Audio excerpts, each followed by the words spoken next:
लोकसभा चुनाव 2024 के मद्देनजर साबरी मैरिज हॉल में एक मीटिंग का आयोजन किया गया, जिसमें लोकसभा 6 से निर्दलीय प्रत्याशी मोहम्मद जमशेद कुरैशी एडवोकेट ने क्षेत्र की जनता से कार्यों को लेकर बात की। साथ ही जनहित के मुद्दों को भी लेकर चर्चा की गई। मोहम्मद जमशेद कुरैशी एडवोकेट ने कहा कि जलपान बाद में, मतदान पहले, मतदान के बाद ही जलपान करें। साथ ही मोहम्मद जमशेद ने कहा कि अगर मुझे अपने कीमती वोट के माध्यम से विजय बनाएंगे तो मैं जनता के लिए हमेशा कंधे से कंधा मिलाकर खड़ा रहूंगा। बस एक बार भरोसा करके मुझे विजय बनाएं। मानव अधिकार इंटरव्यू से कैमरामैन फरासत अली के साथ मोहम्मद वसी की रिपोर्ट।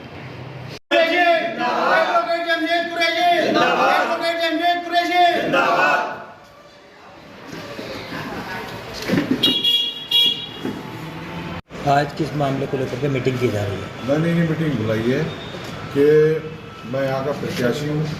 गन्ना किसान मेरा निशान है जो 10 नंबर का है। मैं आज़ाद उम्मीदवार हूँ, मुझे पब्लिक ने खड़ा किया है और यहीं का रहने वाला हूँ और मैं विकास की बात करता हूँ।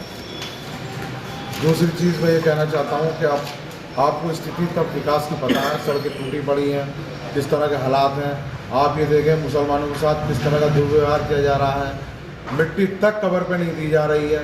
अब मैं पूछना चाहता हूँ सरकार के जो उच्च पद पे नेताजी बैठे हुए हैं, क्या मिट्टी अगर नहीं, मिट्टी पे क्या रोक है या कानूनन रोक है? क्या मिट्टी आदमी कब्र पे मिट्टी भी नहीं दे सकता? उन डीएम साहिबा के खिलाफ, उन अधिकारी के खिलाफ आपने क्या कार्रवाई की? आज मुझे ये बताइए कि सड़कों पे जो नमाज होती चली आई 1947 से लेकर आज तक, तो उस नमाज को क्यों रोका गया? अगर वो कहते हैं कि वो इलीगल थी, अगर वो इलीगल थी तो आपकी सरकार कितने वर्षों से चल रही है, आपने तब क्यों नहीं रोका था इसे और अब क्यों रोका आपने?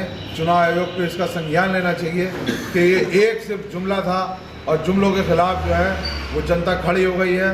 अब इन पार्टियों के चक्कर में नहीं आएगी और जनता जो है अपना जो प्रतिनिधि खुद चुनेगी, वो निर्दलीय प्रत्याशी चुनेगी, वो एडवोकेट के रूप में चुनेगी। अच्छा, जिस तरीके से आप एडवोकेट हैं, एडवोकेट होने के बाद में आप राजनीति में आना चाहते हैं, तो क्या सोच के आ रहे हैं और किन मुद्दों को लेकर के आ रहे हैं? सर, मैं राजनीति में आना नहीं चाहता था, ना मैं आया, लेकिन वजह ये रही है कि मुझे यहाँ की जनता राजनीति में लाई है और वो राजनीति में ना मैं राजनेता पहले था ना अब हूँ और ना मैं बनना चाहता हूँ राजनेता। मुझे अगर आप सांसद में भेजेंगे चुन के, जनता मुझे चुनती है, वहाँ भेजती है, तो यकीन जानिए मैं एक एक पैसा आपका संसद निधि का आप जनता के क्षेत्र में लगा दूंगा और उसका हिसाब पूरा जो है मैं विधि के अनुसार, कानून के हिसाब से मैं जो जनता को दूँगा। अच्छा, अगर विजय होते हैं आप तो किन मुद्दों को पहले उठाएंगे और किन मुद्दों पर आपकी नज़र रहेगी? बस सबसे पहला मुद्दा जो है पूरे हिंदुस्तान में भाईचारे का जो उठाना चाहूँगा कि भाईचारा हमारा बना रहना चाहिए हिंदुस्तान में, तभी हिंदुस्तान तरक्की करेगा। एक ही जो समुदाय को टारगेट किया जा रहा है, ऐसा क्यों है?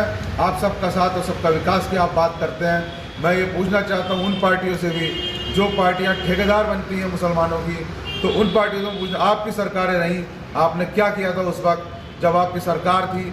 आज आप वादे करने चले आते हैं, आप वादा करते हैं, तो इस तरह की जो राजनीति वो नहीं चलेगी।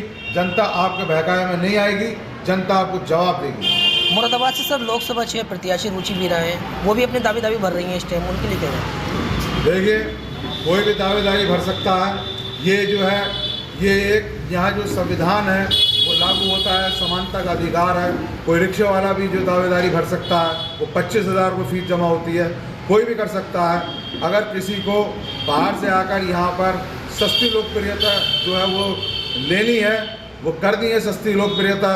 और अगर आप, मैंने सुना कि वो जो है इतने पैसे वाले या यहाँ पे लोग आए हैं, तो आपने देखा होगा कि बाहर से जो लोग चुनाव लड़े हैं, वो चुनाव लड़ने के बाद चले गए हैं। वो चाहे हैदराबाद से आए हों, चाहे वो मेरठ से आए हों, जनता जो उनके बहकावे में बिल्कुल नहीं आएगी अब। और वो अपना बेटा, अपना भाई, अपना जो है क्षेत्र का जो व्यक्ति है, उसी को जो है वो संसद देगी। यहाँ मौजूदा सर डॉक्टर स्टेशन से आपको टिकट दिया गया था, कुछ लोग नाराज है, उसके बारे में क्या कहना चाहिए? देखिए, उन्होंने डॉक्टर स्टेशन साहब को टिकट देना या ना देना, ये उनका अपना अंदरूनी मामला है, उसमें तो मैं कुछ नहीं कह सकता। लेकिन यहाँ के व्यक्ति को, यहाँ के मुसलमान को टिकट नहीं दिया गया है, इसलिए यहाँ के मुसलमान भी नाराज़ हैं। और उनका कहना ये भी है कि अगर हिंदू प्रत्याशी भी होता या किसी भी धर्म जाति से होता तो वो यहाँ का प्रत्याशी होता। अब अवामी जनता से क्या अपील करना चाहेंगे? मैं अवामी 19 अप्रैल में पहले चरण में चुनाव होने हैं, उसमें अवामी जनता से क्या अपील करना चाहेंगे आप? सर मैं ये कहना चाहूँगा कि आप विकास पर, भाईचारे पर और हॉस्पिटल पर और आप जो शिक्षा पर अगर आप चुनना चाहते हैं तो आप जो है पढ़े लिखे व्यक्ति को चुनिए, आप मुझे चुनिए, क्योंकि आपने मेरे क्षेत्र के लोगों ने मुझे खड़ा किया था। आप ये समझ लीजिए कि वहाँ सिर्फ वकीलों की ज़रूरत है, वहाँ कानून की ज़रूरत है, वहाँ कानून बनता है तो कानून के लोग ही कानून को समझते हैं। मैं समझता हूँ कि आपने ऐसे ऐसे लोगों को भेज दिया जो कभी जिन लोगों से इंशाल्लाह भी नहीं कहना आया, आपने उन्हें भेज दिया। मैं तो पढ़ा लिखा व्यक्ति हूँ, आप एक बार मौका दीजिए।